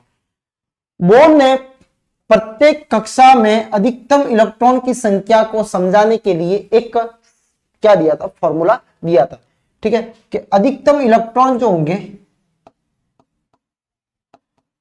अधिकतम इलेक्ट्रॉन किसमें? कक्षकों में, वो है, वो उसका एक फॉर्मूला था जिसका नाम है 2n² है, ठीक है। तो ये 2n² है, 2n², ठीक है। तो अब इसमें किस तरह से इलेक्ट्रॉन रहेंगे उनको अपन देख लेते हैं। सपोज मान लो कि के जो है उसमें जो पहला कक्षक है यानी इसके लिए n बराबर 1 है। कितना है? n बराबर 1 है। ठीक है, तो अपने पास में फॉर्मूला है 2n कितना है 1, 1 का हो गया स्क्वायर यानी कितना रहा 2। ठीक है, यानी k में अधिकतम इलेक्ट्रॉन कितने रह सकते हैं? 2 रह सकते हैं। इसी तरह से अपन दूसरे वाले, ठीक है, दूसरे वाले अगर l का करें, दूसरे वाले अगर l का करें, ठीक है, तो l में n बराबर जो होते हैं वो कितने होते हैं? 2 होते हैं। ठीक है, तो इक्वल कितना होगा 2 इंटू 2 का क्या हो गया स्क्वायर हो गया यानी कितना हो गया 2 इंटू 4 हो गया और कितना आता है 8। यानी दूसरे वाले l के अंदर कितने इलेक्ट्रॉन रहेंगे? 8 इलेक्ट्रॉन रहेंगे। ठीक है, इससे ज्यादा नहीं रहेंगे। फिर आता है के एल एम, n में n बराबर जो था वो 3 था यानी कितना होगा 2 इंटू 3 का क्या हो जाएगा स्क्वायर हो जाएगा, तो 2 इंटू 9 का स्क्वायर कितना हो जाएगा 18 इलेक्ट्रॉन जो रहेंगे वो इसके अंदर रहेंगे। ठीक है, यानी ये जो है वो m के अंदर इतने रहते हैं और ये किसने दिए? इस बोर्ड ने ये दिए थे कि जो k के अंदर कितने रहेंगे। ठीक है, तो देखो रदरफोर्ड समझा नहीं सका था, इन्होंने समझा दिया यहाँ पे कि k के अंदर इतने रहते हैं, l के अंदर इतने रहते हैं, m के अंदर इतने रहते हैं। जैसे जैसे आगे बढ़ते जाओगे अपने को संख्या आती रहेगी। ठीक है, तो के अनुसार प्रत्येक कक्षा में अधिकतम इलेक्ट्रॉन की संख्या 2n स्क्वायर, इसका फॉर्मूला क्या है 2n स्क्वायर से दिया जाता है। अगर n 3 है तो इलेक्ट्रॉन की संख्या कितनी हो जाएगी? 18 हो जाएगी, जो अपन ने अभी निकाली है। ठीक है, ये मल्टीप्लाई है, ये इसका स्क्वायर है।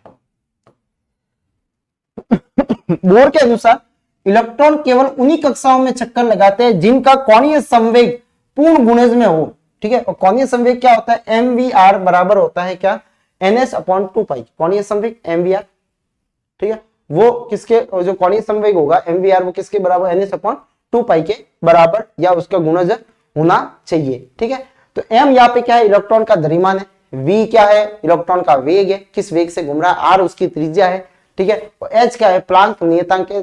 ठीक है, स्थिरांक है। और n क्या है? कक्षकों की संख्या है। ठीक है, कक्षकों की क्या है? कक्षा की संख्या है। तो ये भी इंपॉर्टेंट है ns/2π। ठीक है, कि उनके गुणज में होना चाहिए। कितने होने चाहिए? गुणज में, 2 2 4 6। ठीक है, इस तरह से इनमें जैसे 2 का गुणज है तो गुणज में होने चाहिए। ठीक है, mvr ठीक है इक्वल टू क्या होता है? nh/2π होता है। क्या होता है? nh नंबर ऑफ, m क्या है? द्रव्यमान है इलेक्ट्रॉन का, v क्या है? उसका वेग है, r त्रिज्या है, n क्या है? नंबर ऑफ जो कक्षा जो है उनकी संख्या कितनी है, h प्लांक कांस्टेंट है, 2 जो है वो तो संख्या है और पाई जो है उसका 22/7 है। ठीक है मान, तो ये था बोर्ड ने बताया था। ठीक है, तो अधिकतम इलेक्ट्रॉन ज्ञात करने का समय फॉर्मूला जो है वो 2n स्क्वायर होता है।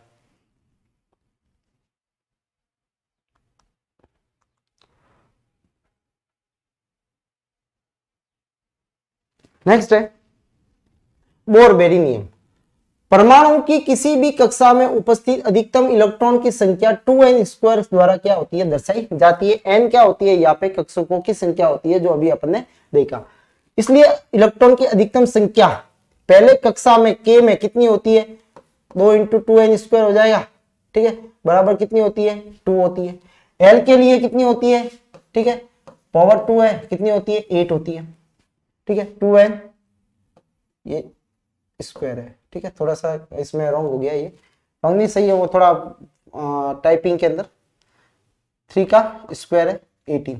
ठीक है, और n जो कोस जो होंगे, ठीक है, तो यहाँ पे जैसे 2 जो आगे और 4 के लिए करेंगे तो कितने हो जाएंगे? 32 हो जाएंगे। ठीक है, 16 इंटू 2 हो जाएंगे। सबसे बाह्य कक्ष में, हाँ ये इंपॉर्टेंट है, बाह्य कक्ष में कितने इलेक्ट्रॉन होने चाहिए? 8। इसलिए तो इसी नियम बनाता है। कौन सा नियम बनाता? स्टक नियम। कौन सा नियम था? स्टक का नियम, 8 करना। ठीक है, किसी भी परमाणु में दिए गए कोष में इलेक्ट्रॉन तब तक स्थान नहीं लेते हैं जब तक उसमें पहले वाले भीतर कक्षक पूर्ण रूप से भरे नहीं जाते हैं। ठीक है, इससे स्पष्ट होता है क्रम अनुसार भरा जाएगा। जैसे मैं एक एग्जांपल लेता हूं, फ्लोरीन का या क्लोरीन का ले लो। क्लोरीन जो है उसका परमाणु क्रमांक 17 होता है। परमाणु क्रमांक कितना है इसका? 17। ठीक है, तो यहां पे पहले वाले में अब 17 है परमाणु क्रमांक, कितना है? 17 है। यानी Z बराबर कितना है 17। ठीक है, उसके बाद में यहाँ पे आप देखोगे कि परमाणु 17 है तो इलेक्ट्रॉन की संख्या कितनी होगी 17 होगी। इलेक्ट्रॉन की संख्या भी कितनी होगी 17 होगी। ठीक है, तो अब ये रहेंगे कैसे, तो सबसे पहले सपोज मान लो अपन ने ये नाभिक है इसका। ठीक है, इसमें कौन रहते हैं प्रोटॉन और न्यूट्रॉन।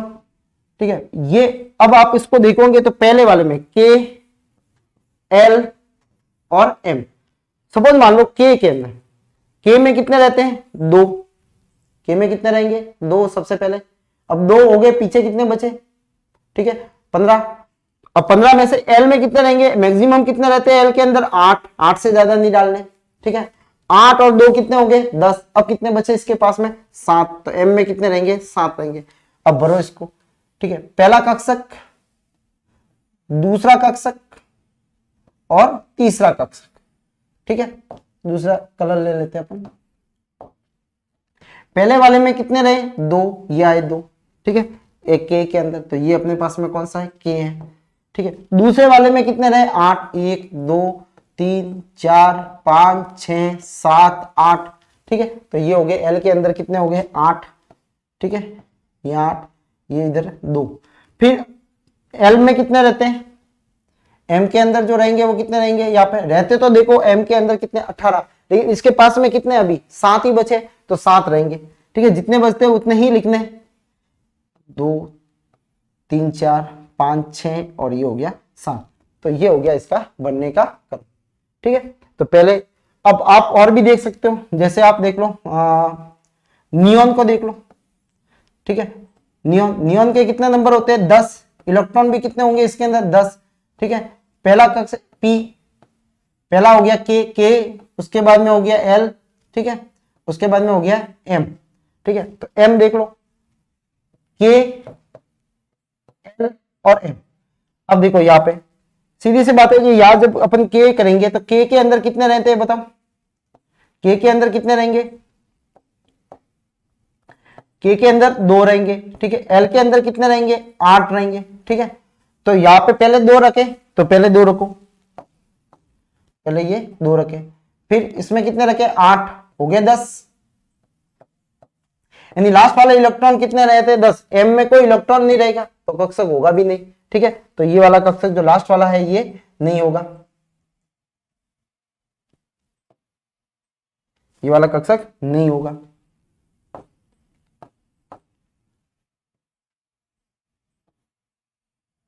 कितने होंगे, केवल 2 ही होंगे, 1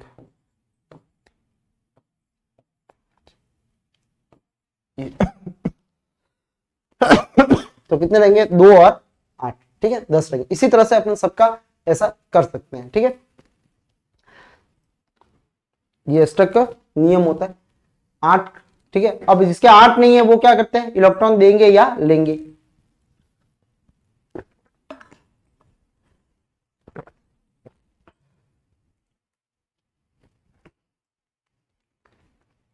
अब है नेक्स्ट परमाणु संख्या।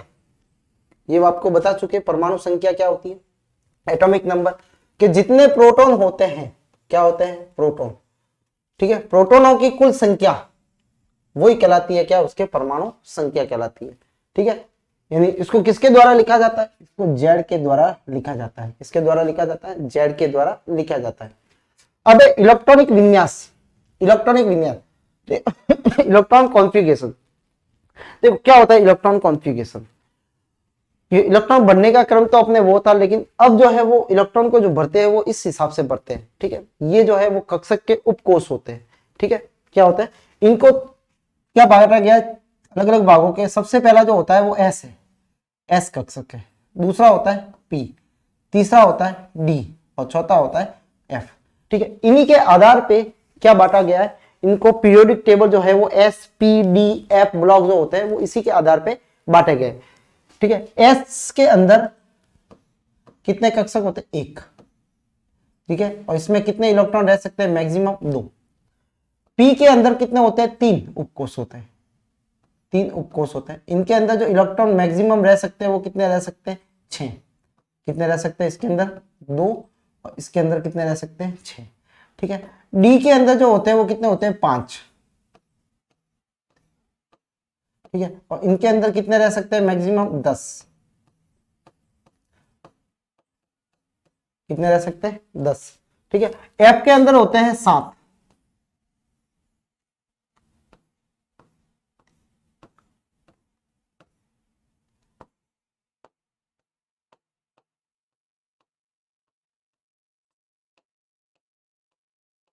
इनके अंदर कितने रहते हैं 14, ठीक है। तो इस हिसाब से इनमें रहते हैं, ठीक है।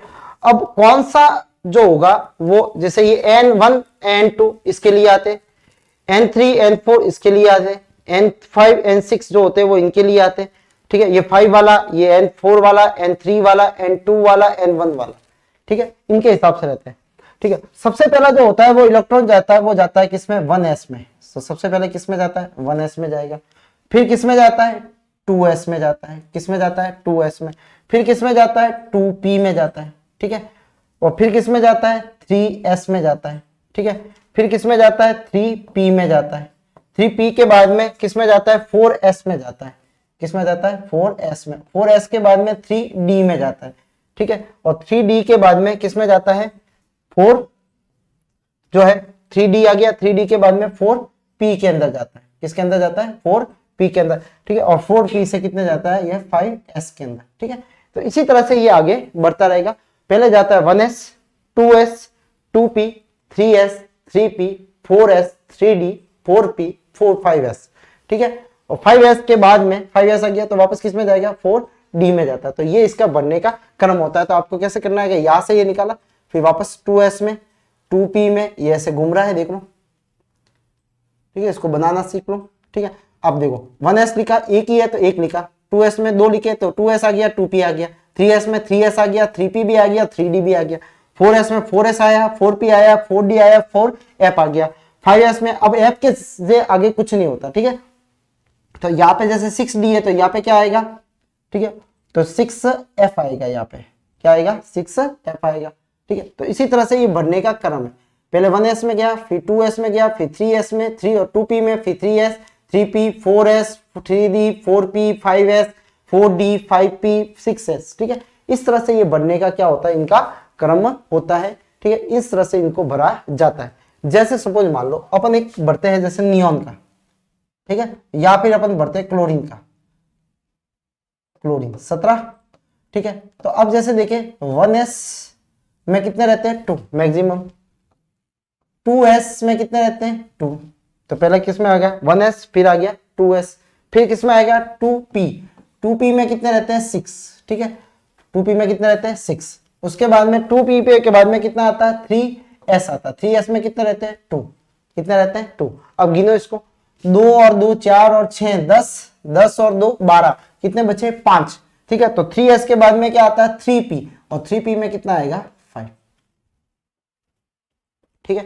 कितना आएगा इसमें 5 आएगा, ठीक है। तो 2 और 4 10 11 12, 12 और 5 कितने हो गए 17। तो क्लोरीन में ये होता है।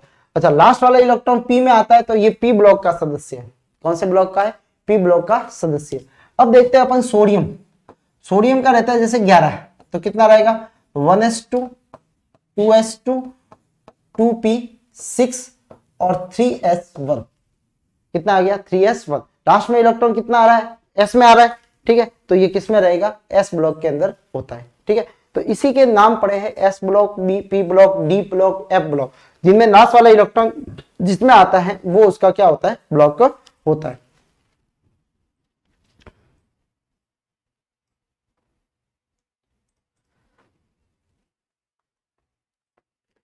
अब है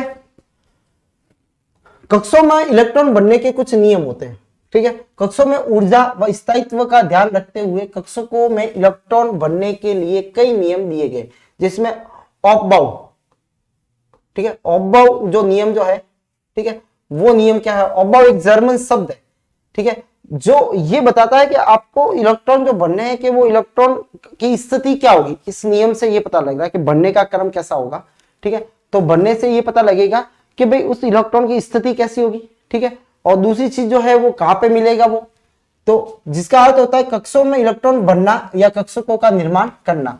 विभिन्न परमाणुओं में भिन्न भिन्न कक्षकों के अंदर इलेक्ट्रॉनों की कक्षकों की बढ़ती हुई ऊर्जा क्रम में बढ़ते हैं। क्या बढ़ते हैं? बढ़ता हुआ ऊर्जा के क्रम में बढ़ते हैं। तो 1s का ऊर्जा स्तर बहुत कम होगा, 2s का उससे थोड़ा ज्यादा होगा, ठीक है, 2p का उससे भी ज्यादा होगा, 3s का उससे भी ज्यादा होगा, ठीक है। यहाँ पे परमाणुओं के भिन्न भिन्न कक्षकों में उनकी ऊर्जा के बढ़ते हुए क्रम में क्या करते हैं, उसको व्यवस्थित किया जाता है।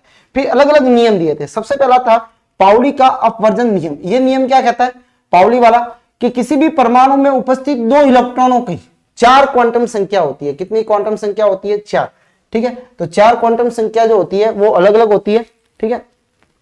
आप देखोगे तो सबसे पहले होती है जो आपने कह सकते हैं मुख्य क्वांटम संख्या, ठीक है, L, फिर दिग्गंशी क्वांटम संख्या L, ठीक है। उसके बाद में जो होती है वो लास्ट जो एक होती है L दिग्गंशी क्वांटम संख्या, और एक होती है मैग्नेटिक चुंबकीय क्वांटम संख्या, और एक होती है चक्रण वाली, ठीक है, जिसको बोलते हैं अपन, ये S वाली आ गई स्पाइन वाली, ठीक है, और L और ये S, ये अलग अलग होती है, ठीक है, जिनमें L आ गया, S आ गया, M आ गया, दिग्गंशी क्वांटम संख्या चक्रण वाली, ठीक है, और मुख्य क्वांटम संख्या होती है N, ठीक है। तो N, S और L, इसको बोलेंगे मुख्य क्वांटम संख्या, क्वांटम संख्या, ठीक है। ये होती है चक्रण क्वांटम संख्या, चक्रण क्वांटम संख्या। L जो होती है वो दिग्गंशी क्वांटम संख्या, क्वांटम संख्या। M जो होती है वो होती है चुंबकीय क्वांटम संख्या, चुंबकीय क्वांटम संख्या, ठीक है। दिग्गंशी क्वांटम संख्या, चुंबकीय क्वांटम संख्या, ठीक है। तो ये इनके हिसाब से अभी अपन बताते हैं कि किस प्रकार से होंगे। ये कह रहे हैं कि किसी परमाणु में उपस्थित 2 इलेक्ट्रॉन के लिए 4 क्वांटम संख्याओं का मान कभी भी समान नहीं होगा। ये कितनी है? 4 है, 1 2 3 4, ठीक है। चारों क्वांटम संख्या का मान कभी भी बराबर नहीं होगा। अर्थात एक कक्षक में उपस्थित अधिकतम विपरीत चक्रण वाले इलेक्ट्रॉन होते हैं, ठीक है, क्योंकि यहाँ पे जो चक्रण वाले S वाले, S का जो चक्रण होता है वो इनका, तो अभी अपन ने जैसे आपने देखा होगा कि जब अपन ने इलेक्ट्रॉन बढ़ाया, एक का तो तीर ऐसे किया था, एक का की कैसे किया था, अपने नीचे की तरफ किया था, यानी इनका चक्रण जो होता है वो एक दूसरे के विपरीत में होता है, ठीक है। इलेक्ट्रॉन में प्रथम इलेक्ट्रॉन का चक्रण क्वांटम संख्या जैसे कितना होता है, 1/2 होती है, जैसे पहले की कितनी है, 1/2 है, ठीक है। तो और दूसरे की भी द्वितीय जो होती है उसकी कितनी होगी, माइनस। तो एक की तो होती है पॉजिटिव, एक इलेक्ट्रॉन की रहेगी पॉजिटिव, तो एक इलेक्ट्रॉन की कैसी रहेगी, माइनस में रहेगी, ठीक है, कैसी रहेगी, ये माइनस में, तो कभी भी ये बराबर नहीं होती। यदि चक्रण N3 है, N3 आपको बोर्ड के हिसाब से लेने, KLMN, ठीक है। तो N3 है, इन तीसरा कक्षक है, में अधिकतम में मान कितना हो सकता है, 2 का मान कितना हो सकता है, M में अधिकतम मान कितना हो सकता है, 2 हो सकता है, M का मान भी कितना हो सकता है, 2 हो सकता है, ठीक है। लेकिन देखो N है तो इनमें अधिकतम मान कितना, 2, और M का अधिकतम मान कितना, 2 हो सकता है, ठीक है। M का मान भी 2 हो सकता है, N का मान भी 2 हो सकता है, लेकिन जो चक्रण वाली है ये क्वांटम संख्या, ये हमेशा कैसी होगी, आधी हो जाएगी। पाउली के अपवर्जन नियम के अनुसार S में उपकोषों में अधिकतम इलेक्ट्रॉन 2, ठीक है, P में कितने हो सकते हैं, 6, D में कितने हो सकते हैं, 10, और F में कितने हो सकते हैं, 14 इलेक्ट्रॉन होते हैं। ये पाउली अपवर्जन का नियम कहता है, ठीक है, कि भाई ये अपने आपको बता चुका कि S में कितने रहते हैं, 2, ठीक है, P में कितने रहते हैं, 6, क्योंकि 3 कक्षक होते हैं, ठीक है। इसमें कितने होते हैं, 5, तो कितने हो गए, 10, और F में कितने होते हैं, 14। दूसरा है हुन का अधिकतम बहुलकता का नियम। ये हुन का नियम ये कहता है, सपोज मान लो एक क्लास है, उस क्लास के अंदर आपको कोई मिठाई बांटनी है, ठीक है, तो मिठाई कैसे दोगे, सबको आपने एक एक दी, कि सबको पहले 2-2 दी, कैसे देते हो, तो पहले अपने, जैसे मेरे को कोई मिठाई दी और अगर 50 बच्चों के अंदर उसको बांटना है, ठीक है, तो सबसे पहले मैं क्या करूंगा, एक एक करके दूंगा। अगर फिर मेरे पास में बच जाती है तो फिर मैं 2 दूंगा, ठीक है। तो यहाँ पे भी ऐसा है कि सबसे पहले जब जैसे P के अंदर जब भरा जाता है इलेक्ट्रॉन, P ब्लॉक के अंदर जब भरा जाता है, ठीक है, तो P ब्लॉक के अंदर जब भरा जाता है तो पहले इस तरह से भरा जाएंगे, पहले एक भरा इसमें, फिर दूसरा वाला जो होगा वो यहां भरेंगे, तीसरा वाला जो होगा वो यहां भरेंगे, चौथा अगर है तो यहां भरेंगे, ठीक है, तो ये 4 इलेक्ट्रॉन है तो इस प्रकार से भरेंगे। 5वां अगर आ जाता है तो यहाँ पे भरेंगे, ठीक है, यानी पहले सबको एक एक भरा जाएगा, फिर दूसरा जो है अगर है तो उसको वापस पहले में भरा जाएगा, ठीक है, जिस तरह से अपन मिठाई बांटेंगे। तो ये बहुलकता का नियम कहलाता है। नियमानुसार किसी भी कक्षक में इलेक्ट्रॉन युग्म तब तक नहीं हो सकता जब तक उसके उपकोषों में, ठीक है, प्रत्येक कक्षक में समान चक्रण वाले एक ही इलेक्ट्रॉन नहीं भरा जाए।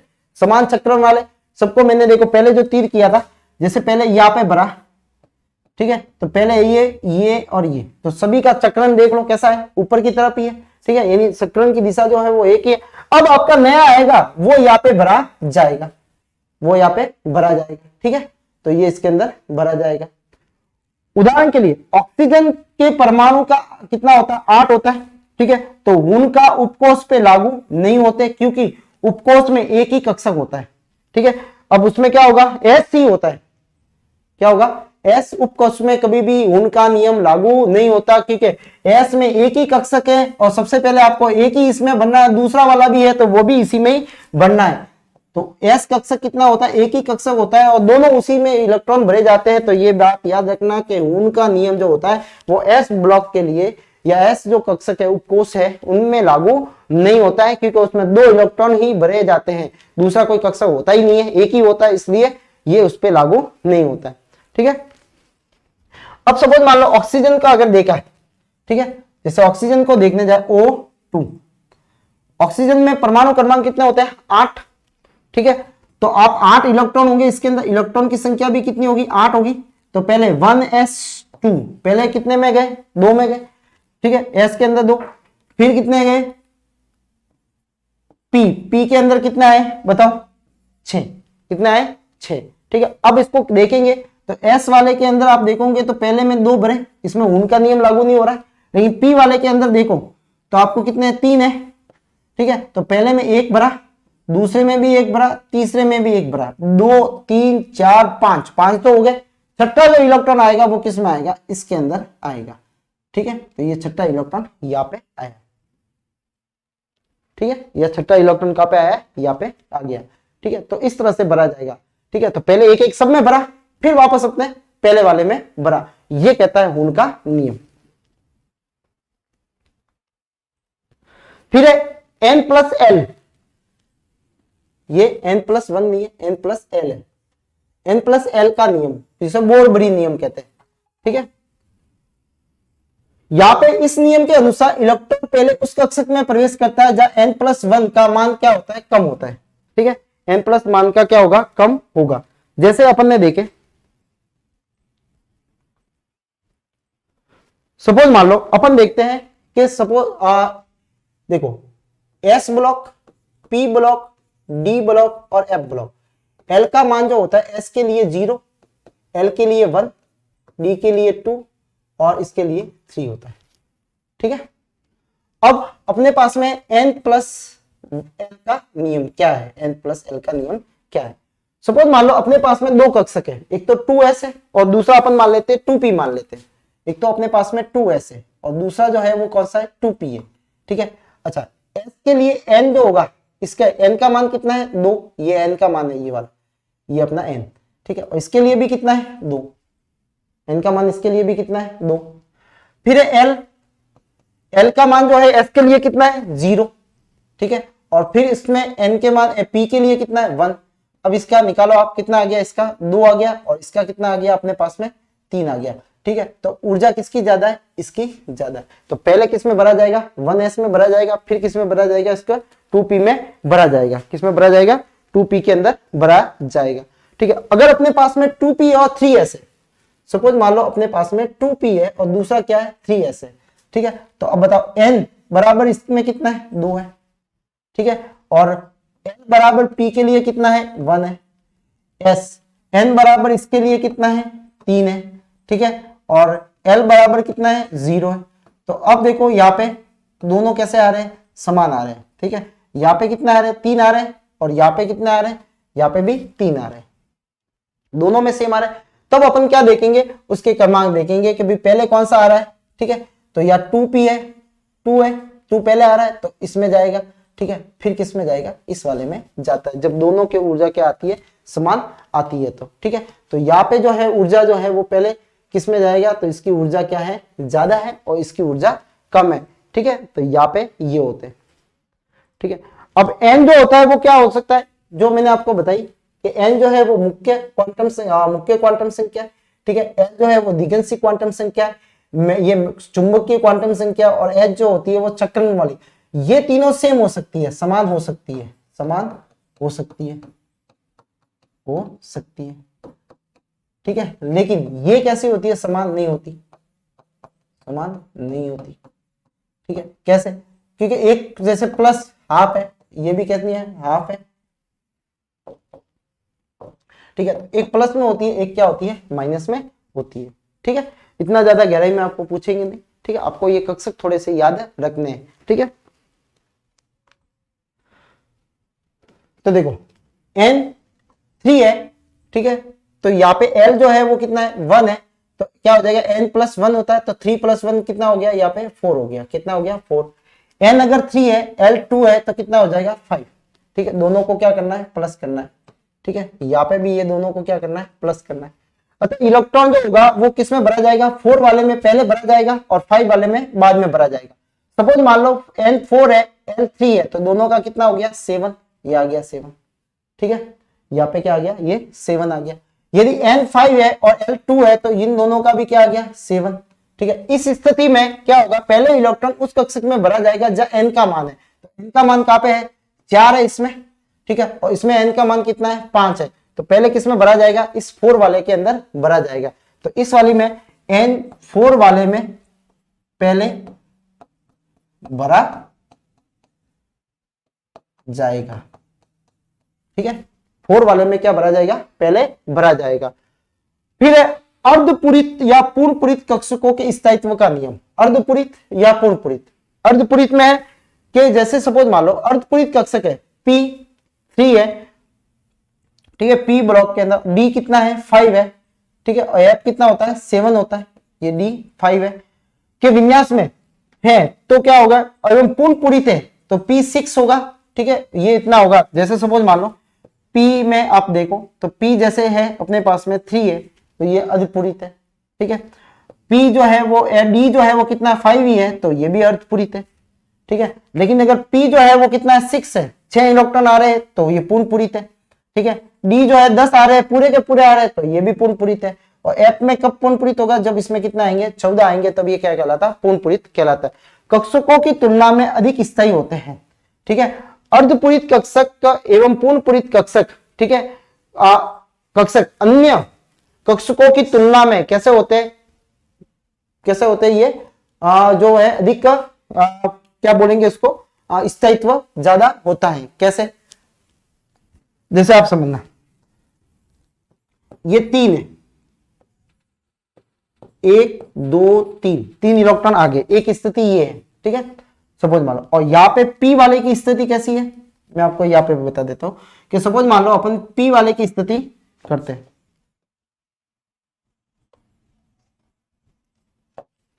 जैसे P है 3 इलेक्ट्रॉन आ रहे हैं। अच्छा, तो यहाँ पे क्या होगा, 1 2 3, 1 2 और 3 भरे इसमें। दूसरा है अपने पास में P6 वाला है ठीक है, तो यहाँ पे भी 6 वाला है, तो यहाँ पे 6 वाला होगा, तो क्या होगा, पहले में 1, दूसरे में 1, तीसरे में 1, वापस 1 इसमें, वापस 1 इसमें, 6 हो गए, 2 2 2 6, इसमें 3 है तो 3, ये वाला ठीक है। अब सपोज मान लो P के पास में अपने पास में 4 है ठीक है, 4 है, 1 2 1 2 3 और ये 6, तो ये कह रहा है कि ये ज्यादा स्थायित्व होगा।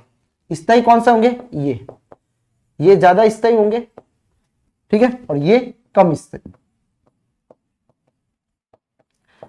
इसी तरह से अपन डी का भी ले सकते हैं, डी में 5 वाला, डी 5 वाला और डी 10 वाला, ये स्थायी होते हैं, ये स्थायी होते हैं ठीक है। कैसे होंगे, ये स्थायी होंगे ठीक है। जैसे आपको क्रोमियम का दे रखा है, क्रोमियम का दे रखा है ठीक है, क्रोमियम का जो एटॉमिक नंबर होता है वो होता है 24, कितना होता है 24 ठीक है। तो सबसे पहले अपन भरेंगे 1s, फिर आएंगे 2s, फिर आएंगे 2p ठीक है, फिर आएंगे 3 सॉरी 2p 2p, फिर आएंगे 3s, फिर आएंगे 3p, फिर आएंगे अपन 4s, ठीक है, फिर आएंगे अपन 4s के बाद में 3d, ठीक है। अब देखना है यहाँ पे पहले चॉइस,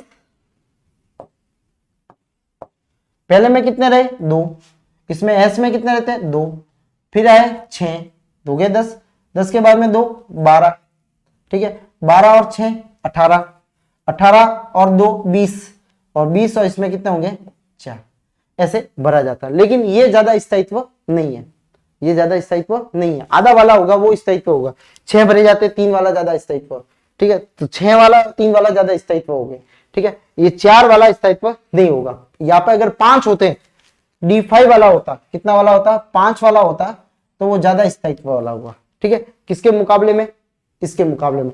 तो यहाँ पे क्या करते हैं कि इसकी जगह अपन क्या कर लेते हैं कि ये वाला जो पोर्शन है 5 वाला, ठीक है, और ये वाला, तो यहाँ पे कुछ चेंज कर देते हैं। तो यहाँ पे चेंज जो करेंगे वो क्या करेंगे कि भी जो 4s है उसमें तो डाल देते 1 इलेक्ट्रॉन, और 3d वाले के अंदर डाल देते अपन 5 इलेक्ट्रॉन। अब देखो ये क्या हो गया, ये भी स्थायित्व वाला हो गया और ये भी कैसा हो गया, स्थायित्व वाला हो गया। तो ये क्या कहलाता है, ये स्थायित्व का नियम कहलाता है कि अगर सपोज मान लो कुछ कंडीशन के अंदर अपने को ये इस तरह से करना पड़े, ठीक है, तो आप देखो कि क्रोमियम ऐसे बहुत सारे होते हैं जिनके अंदर क्या होता है कि पूर्ण आना तो चाहिए था इसमें, ठीक है, लेकिन इसको स्थायित्व प्राप्त करने के लिए यहाँ पे एक ज्यादा डाला जाता है और इसमें क्या किया जाता है, कम डाला जाता है, ठीक है। तो यहाँ पे क्या हुआ, एक कम कर दिया और इसमें क्या कर दिया, एक ज्यादा कर देती है, तब ये कैसा हो जाता है, क्रोमियम स्थायित्व प्राप्त कर लेता है, ठीक है। तो ये था पूर्ण पूरित और अर्धपूरित। तो आपको ये ध्यान रखना कि पी में 6 आते हैं, 3 वाला, आधा वाला और 6 वाला, ये स्थायित्व होगा। डी में कितने आते हैं, 10 आते हैं, तो 5 वाला और 10 वाला क्या होगा, ज्यादा स्थायित्व होगा, ठीक है। उसके बाद में आप जो होते हैं कि भाई ये जो एफ के अंदर 14 आते हैं, 7 वाला और 14 वाला ज्यादा स्थायित्व वाला होगा, ठीक है। लेकिन 7 के अलावा जैसे 8 वाला है तो ज्यादा कम स्थायित्व वाला होगा, ये 5 है तो 6 वाला कम स्थायित्व वाला होगा, ठीक है। तो ये स्थायित्व वाला होते हैं। नेक्स्ट है आयनों का इलेक्ट्रॉनिक विन्यास। धन आयन विन्यास लिखने के लिए उदासीन परमाणुओं का इलेक्ट्रॉनिक विन्यास लिखते हैं, ठीक है। उदासीन परमाणु का इलेक्ट्रॉनिक विन्यास के बराबर इलेक्ट्रॉन निकलते हैं। जैसे उदासीन एल्यूमिनियम है, एल्यूमिनियम का जो होता है वो +3 होता है, यानी 3 इलेक्ट्रॉनों का ये क्या करता है, त्याग करता है, ठीक है। 3 इलेक्ट्रॉन का त्याग करेगा तब इसका कितना होगा, तो 1s2 2s2 2p6 कितने हो गए, 2p6 हो गए, ठीक है। तो यहाँ पे देखो एल्यूमिनियम का 2p6 हो गया, यानी इसका एल्यूमिनियम का जो नंबर होता है वो कितना होता है, 13 होता है। कितने नंबर पे आता है एल्यूमिनियम, 13 नंबर पे आता है, ठीक है। तो 13 में से 3 इलेक्ट्रॉन तो इसने दे दिए, तो अब विन्यास ये जो है वो कैसा हो जाता है, नियॉन जैसा हो जाता है। कैसा हो जाता है, नियॉन जैसा हो जाता है, जो आता है 10 नंबर पे। कितना आता है, 10 नंबर पे, तो इसका कैसा हो गया, 10 नंबर जैसा हो गया, ठीक है। तो आयनों का इलेक्ट्रॉनिक विन्यास जो होता है वो उदासीन परमाणु के इलेक्ट्रॉनिक विन्यास जैसे लिखा जाता है, ठीक है, उसके बराबर होता है। जैसे लिखने के लिए अपन देखें Cl का, तो Cl जो है वो अपन देखें तो Cl कैसा होता है, माइनस में होता है, इसका जो एटॉमिक नंबर होता है 17, ठीक है। अब लेकिन यहाँ पे देखेंगे तो एक इलेक्ट्रॉन क्या है, एक इलेक्ट्रॉन जो है वो कम है, ठीक है, कम कितना है, एक इलेक्ट्रॉन, एक इलेक्ट्रॉन क्या है, कम, एक इलेक्ट्रॉन यहाँ पे क्या है, कम है, एक इलेक्ट्रॉन कम है, ठीक है। तो एक इलेक्ट्रॉन कम होगा तब क्या होगा, तो यहां देखोगे तो 1s2 2s2 2p6 3s2, ठीक है। तो अब कितने हो गए यहाँ पे, 2 2 4 2 6 10 12, ठीक है, एक ज्यादा हो जाएगा यहाँ पे 18, ठीक है। तो 3p जो होता है वो कितना हो जाएगा, 6। तो अब कितना हो गया ये 10, ठीक है, 10 और 12 हो गए ये, ठीक है, 10 हो गए, 10 और 2 12, 12 और 6 18, ठीक है। तो अब ये टोटल इलेक्ट्रॉन कितना हो गया, इसमें 18 हो गए, ठीक है। तो 18 किसका होता है, आर्गन जैसा हो गया है, ये किसका हो गया, आर्गन जैसा हो गया है, ये हो जाता है आर्गन जैसा, ठीक है, इसके जैसा हो गया ये आर्गन जैसा। यानी ये स्थायित्व प्राप्त करने के लिए इलेक्ट्रॉन का क्या कर रहा है, ग्रहण कर रहा है। तो ये तो कर रहा है इलेक्ट्रॉन का त्याग, ये तो कर रहा है इलेक्ट्रॉन का त्याग, और ये कर रहा है इलेक्ट्रॉन को ग्रहण। कितना कर रहा है, जो उस पर जितना चार्ज होगा, एक है, तो यहाँ पे कितना कर रहा है, ये एक इलेक्ट्रॉन को क्या कर रहा है, ग्रहण कर रहा है, और ये 3 इलेक्ट्रॉनों का क्या कर रहा है, त्याग कर रहा है। तो 13 में से 3 चले जाएंगे तो 10 रह जाएंगे, यानी इसका स्ट्रक्चर कैसा हो जाएगा, नियॉन जैसा हो जाता है। कैसा हो जाता है, नियॉन जैसा। अब इलेक्ट्रॉनिक विन्यास का महत्व क्या है, तत्वों के रासायनिक व्यवहार को परमाणु, अणु या यौगिक के निर्माण की व्याख्या करना संभव है। इसके आधार पे अपन कर सकते हैं कि उसकी संयोजकता कितनी होगी, किन किन अणुओं के साथ में, किन किन परमाणुओं के साथ में वो क्रिया कर सकता है। इलेक्ट्रॉनिक विन्यास के आधार पे तत्व के धात्विक अधात्विक गुणों के बारे में व्याख्या की जा सकती है। ठीक है, कि वो धातु होगा या अधातु होगा। नेक्स्ट है, इलेक्ट्रॉनिक विन्यास के आधार पे तत्वों की क्रियाशीलता की व्याख्या की जा सकती है। जैसे अपन देखेंगे कि नियॉन जो है उसके वजह जो है वो 8 पूरे होते हैं लास्ट में। ठीक है, तो 8 पूरे होने के कारण वो जो होगा वो किसी से क्रिया नहीं करेगा, पूर्ण पूरित होता है। तो पूर्ण पूरित जो होता है वो क्या होता है, क्रिया नहीं करते। ठीक है, तो पूर्ण पूरित जो होंगे वो क्रिया नहीं करेंगे, तो इससे भी पता क्रियाशीलता का भी पता लगता है। ठीक है, तो ये था आपने ये वाला जो जिसके अंदर अपन ने परमाणु की मॉडल जो पढ़े। ठीक है, बोर मॉडल पढ़ा, रदरफोर्ड पढ़ा, थॉमसन वाला पढ़ा। ठीक है, थॉमसन वाला जो मॉडल जो था, प्लम पुडिंग वाला, रदरफोर्ड का गोल्डफॉल्ड वाला मॉडल जो था, रदरफोर्ड के प्रक्षेपण के नियम जो थे।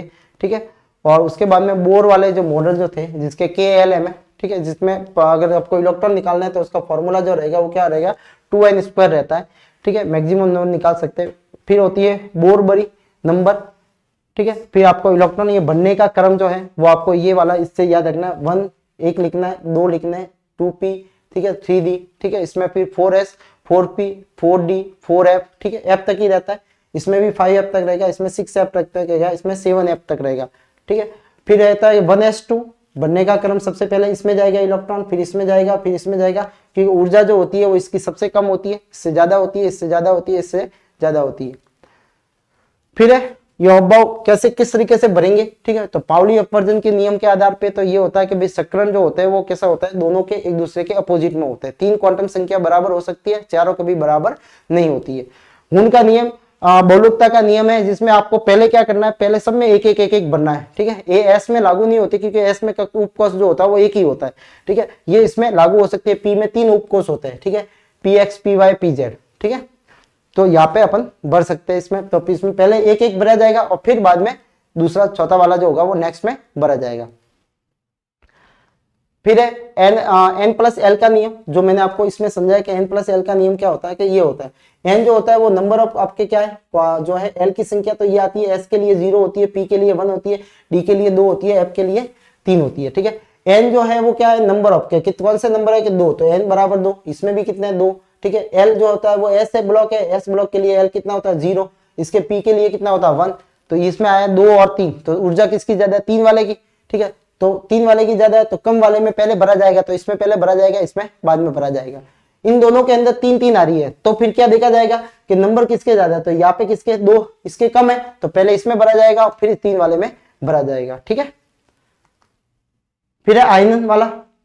ठीक है, आयनन अगर जो इलेक्ट्रॉन डोनेट किया तो उसका विन्यास जो होता है वो उत्कर्ष गैसों जैसा हो जाता है, तो ये उत्कर्ष गैसों वाला हो गया। क्लोरीन का भी देख लो आप, तो क्लोरीन किसके जैसा हो गया, आर्गन जैसा, ये किसके जैसा हो गया, नियॉन जैसा हो गया। ठीक है, फिर इसके महत्व जो है यौगिकों के गुणधर्म इसी से बताए जा सकते हैं। ठीक है, उनके धात्विक अधात्विक प्रकृति के बारे में बताया, और जो तीसरा जो है वो क्रियाशीलता के बारे में पता लगाया जा सकता है। आज की क्लास में इतना ही। ठीक है, आपका दिन शुभ हो। धन्यवाद।